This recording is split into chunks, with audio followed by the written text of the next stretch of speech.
thinking, this is an example of a project that checked all of those boxes, that, got all the right incentives, the right funding, the right partnerships. And, one of the reasons we did choose it is because there has been a ton of research done on it.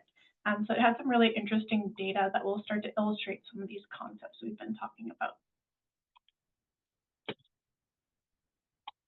So again, this is a project locally for us in the city of Vancouver.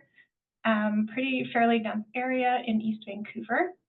Quite an interesting site. So it's near a SkyTrain station, so kind of in those transit-oriented development areas. And this one is quite an innovative project.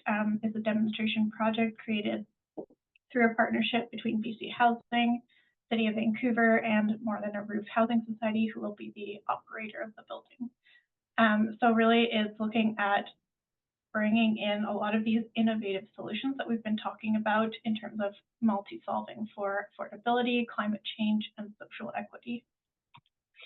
So apologize, the plan didn't turn out that well on the slides, but this is kind of a floor plan. So it is a courtyard building. Courtyards have been one of the features we've been studying in terms of social connection and the benefits. And I just wanted to highlight kind of 4 key areas. You'll see the 4 numbers on the slide, and I'll show you kind of images from that. And this building is well underway in terms of construction, but not quite occupied yet. So this is kind of the key sociability feature that makes this building really interesting. This really wonderful courtyard that checks so many boxes in terms of design features. So having these really great active edges, inclusion of greenery and social spaces, a diversity of scales of different gathering spaces. And they've also employed this exterior walkway strategy, which tends to be a really great way to create social opportunities. Active edges, so they've thought really carefully. On this corner is the indoor amenity space. They've got a kind of more public-facing outdoor space on the outside of the building. This really interesting entry point into the courtyard. So everything is kind of co-located together to create this very social and welcoming atmosphere. And then the other feature that is super interesting, and we've been looking a lot into how to create circulation for better social connection. People feel inherently more comfortable socializing in these types of walkways, which have lots of natural light. I'll talk about it a little bit about what they did design-wise to actually enable them to have, furniture, floor mats, kids, playing on the walkways. But again, kind of activating that courtyard space. And then just kind of to highlight, I sort of touched briefly on this, but this idea of co-location, which if you remember from my presentation last time, is really critical. So, this building doesn't have huge amenity spaces. But it has really well located ones. So they've really chosen the location of their amenity space carefully. It's going to be serving to activate the courtyard. You can see all these kinds of openings and connections they have between the courtyard space, this amenity room, and this kind of more public outdoor space, and then kind of the visual connections as you're coming into the building. So some stats, I won't bore you with all of it, but it's a 7-story building. It's supposed to be completed this year. $48 million budget. So 123 units, a pretty diverse mix. So they even have some 4 bedrooms in there, which is pretty unheard of. FSR of 3.47. And again, I can't take any credit for this project, but a wonderful team that has been working on putting it together. So you can see the very long list of consultants who have been working on making this project a reality for many, many years. More Than a Roof Housing Society is going to be the operator. And it's interesting that they have been kind of on board with the development since the early days, which has really contributed to some of the decisions around the social spaces. And all the images you see that I'm using are created by Public Architecture. So we pulled out kind of from the conversations that we've been having and all of the research that they did, we pulled out kind of 5 key learnings, which are around the themes that we've been talking about, which is sociability and affordability. So the first one is that sociable design features, and Robert kind of told us in his demonstration, so I'm reiterated, that these social design features don't necessarily have to have a huge impact on affordability. We also kind of learned from this that early collaboration with the housing provider really ensures that the common spaces are going to be designed in a way that is really usable for the community. Municipal support, super critical to make this project happen, and kind of helps enable this innovation. Again, thinking beyond municipal and developer partnerships, but wider. So we've got BC Housing, CMHC funding, and then even this international collaboration with this project. So this all kind of helped to lead to the innovative decisions. And again, kind of the importance of researching on the performance of these types of very innovative buildings. So there's been a lot of effort put into documenting this project, which is really great. Brian's going to put the link in, like, please check out BC Housing's reports. They've done in-depth stuff around sustainability. The piece that we're kind of interested in looking at, obviously, is the social equity and social connection. So our first learning, sociable design features that can, in this case, also have climate benefits. In the case of the courtyard, don't significantly impact affordability.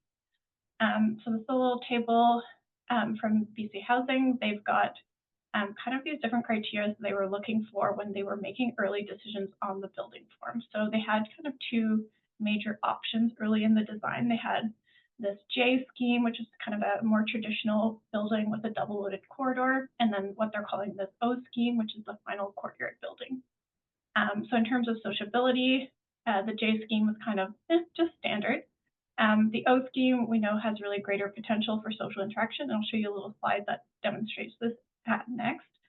Acoustics, so again, I mentioned this site is right along SkyTrain, and they were very worried about the acoustics. So they actually found that the courtyard solution really buffered people from the noise of the SkyTrain. Again, lower capital costs for this traditional J scheme double loaded corridor building. The O building had initially kind of seen higher capital costs, but they also determined that it had higher value to owners, to the future owners and residents. And then on the climate and energy side, the J form is a little bit more efficient in terms that it has less envelope, but it also had a higher reliance on HVAC. The O building has really great ventilation opportunities for all the units, so a lot more potential for passive use of shading, which is done really nicely in this building. So I don't know if some of you had a chance to talk to Bruce Hayden last time about fluid sociability, but basically make sure you check out the notes on his presentation. But they did run the fluid sociability analysis on this building. So basically fluid sociability is looking at, can we estimate how many encounters are actually happening in these buildings on kind of a theoretical level? So what we saw, which was really interesting, was that the courtyard example had 57% more encounters between neighbors happening, which led to 35% more greetings. So really interesting to see, just on a basic form level, the building was kind of inherently more social with the inclusion of the courtyard. And then talking about cost, so this is kind of tricky. It's always tricky to kind of quantify, like, let's pinpoint exactly how much the courtyard costs. So what they did really early on was they kind of tracked the difference between the O and J model, and this was a Class D estimate, so very early in the project. They found about a 5% increase per unit because of the courtyard building. However, when they started accounting other things, like the potential cost of cooling, the courtyard had 1/3 of the cooling costs. The courtyard had really great acoustic performance. It had better livability. It had better climate resilience. So when they kind of started accounting for things in a different way, doing the courtyard really became a no-brainer for them. And interestingly, the courtyard also allowed them to have 3 additional units on the site. Further, they were kind of working through a hybrid construction system with prefabrication, which also led to further cost savings. So learning 2, early collaboration with nonprofit housing providers can really help shape these social spaces in a desirable way. So what they did was they really focused on the social circulation idea. The north-facing units, which were on the SkyTrain, they decided that instead of doing balconies, they would widen the exterior walkways in those areas. They're fully sprinklered, so people can use them to put potted plants, seating, all of those things. And so what they've done is activated these exterior circulation spaces rather than putting money into a balcony that people probably wouldn't want to use because the SkyTrain was going by every 5 minutes. And it actually creates this really interesting social space with these smaller gathering spaces integrated throughout the building. And a lot of thought went into early on the kind of spaces and programming. So More Than a Roof Housing Study has some really great programming planned for these spaces, celebratory meals, holiday meals, partnerships with local organizations like their kitchen program. They have plans for a garden club, a fitness club, a coffee club. So they really are going to be using these common spaces to their maximum output. And then they also offer a lot of great supports that are ranging from, supporting people who are aging in place in this building to families, but really trying to create a regular social atmosphere. And, they have the really great spaces to actually do these programs successfully as well. The other thing that is really interesting to note is kind of the unit mix. So as I said, a pretty good distribution. 46% of them are family units, so bigger than 2 bedrooms. And then on kind of the aging in place side of things, 10% are fully accessible and 100% of the units are adaptable. So they're really looking to provide homes for people long-term at this building. And then the other kind of benefit of this courtyard is this ventilation, which I won't get into the details, but you can read about from BC Housing reports if you're more curious about it. But thinking about this building as having really high thermal comfort, super important for us to think about in an era of extreme heat events, where seniors, people with young infants or babies are particularly vulnerable to these temperature changes. So again, municipal support was really key in making this project work. So the City of Vancouver's role in this project was providing the land. So if you remember Robert's performa, when he took out the cost of land, that actually made a huge difference on the price of the units. And then the city also kind of allowed for straightforward urban design. For example, like they didn't ask for step backs, which would have added more complexity to the courtyard form. And they also were using this social housing or rental tenure program, which is a pilot by the City of Vancouver, which is aimed at accelerating the development of affordable housing. So basically, they had a few planners who were assigned to the file and were stewarding the project through all the process and making sure that all the departments were working together. So they were able to kind of really streamline the approval process for this project. So again, talking more about the wider partnerships that went into this building, it really enabled this streamlined decision making. So for example, if it had just been one organization working on the courtyard, maybe they would have pushed for it, but there wouldn't have been alignment to actually make the decision and look at those like wider costs to say, this is actually really worth doing.